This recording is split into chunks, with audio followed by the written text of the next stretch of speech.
Hey guys, it's Dinohunter here and welcome back to another video. Today we're going to be talking about taipans. Let's go.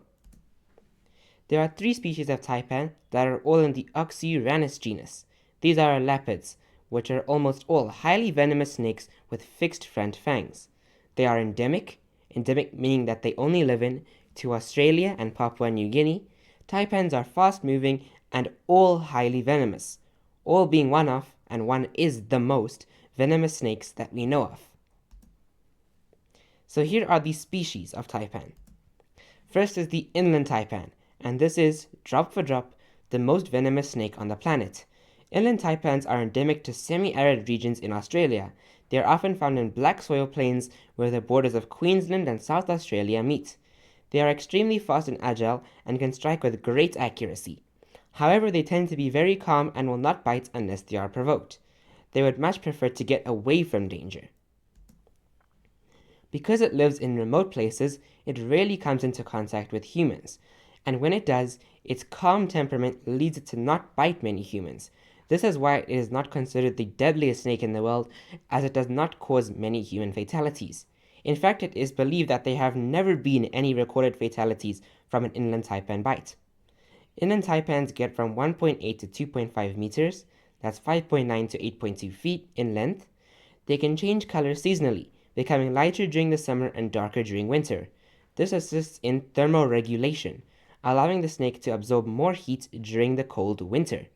And there you can see in the bottom right the summer phase of the inland taipan. Next is the coastal taipan, and there are two subspecies of coastal taipans. Coastal taipans are found in northwestern Australia in the Northern Territory, and their range stretches across the Cape York Peninsula into eastern Queensland and the northern parts of New South Wales. The second subspecies of the snake is found in Papua New Guinea and throughout the island of New Guinea. They average around 2 meters, that's 6.6 feet in length, and the longest individuals reach 2.9 meters, that's 9.5 feet in length. Its habitats include monsoon forests, open woodlands, and sugarcane fields. It often has a light-colored face and its body is slender and can vary in color, from reddish-brown to gray or black. This is also seasonal, just like the inland taipan. It is usually diurnal, but can become nocturnal if daytime temperatures are too high. They like to get away from confrontation, but it is highly aggressive when provoked.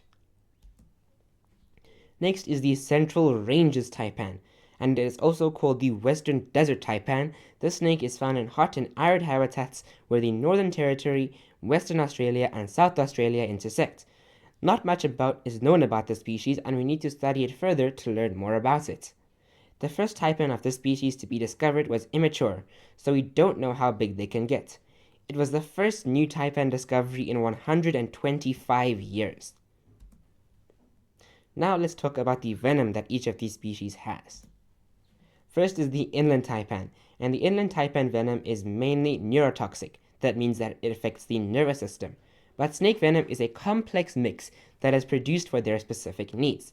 For example, a snake that likes to eat rats will have a venom that is very effective against rats specifically, while a snake that specializes in birds will have a venom that is very effective against birds. And while it still may kill the rat, it won't be as effective as the other snake's venom on the rat, although the two venoms might be equally as potent. It depends on the victim. Its venom also contains hemotoxins that affect blood, myotoxins that affect muscles, and possibly even nephrotoxins affecting the kidneys, and hemorrhagens affecting the blood vessels.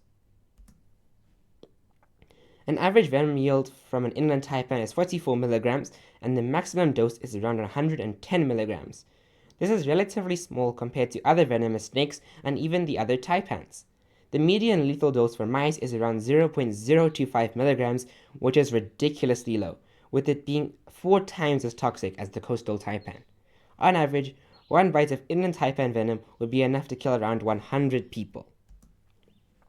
A monovalent meaning specific antivenom for one animal, a monovalent antivenom for coastal taipans was developed, and this proved somewhat effective against inland taipan venom, although it wasn't effective as it was on coastal taipans.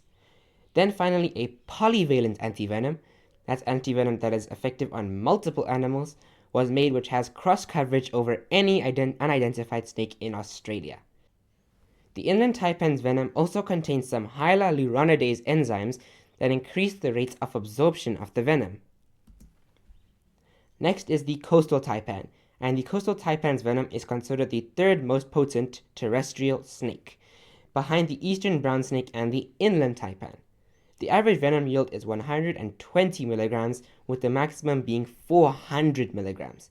The median lethal dose for mice is around 0.106 milligrams, and the lethal dose for humans is around 3 milligrams. There have been fatalities attributed to this snake.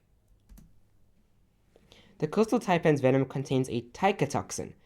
That is a venom unique to taipans that affects calcium channels that are dependent on voltage, as well as potassium channels that are activated by calcium, hence the name taikatoxin, Tai for taipan and Ka for calcium, which is Ca. It also contains a neurotoxin and taipoxin is a type of venom that is only found in coastal taipans. It affects the nervous system and the muscles. Now the Central Ranges taipan. Although we do not know much about the snake, we can definitely assume that it has a very potent venom because of the other members of this family. It had a median lethal dose of 0.075 milligrams on mice, leading us to believe that it would be extremely dangerous to humans if bitten, but not as potent as the inland taipan. There have not been many specimens discovered, and there have most likely never been any bites. And with that, it brings us to the end of this video. So I hope that you enjoyed, I hope that you learned something, and I'll see you in the next one. Bye!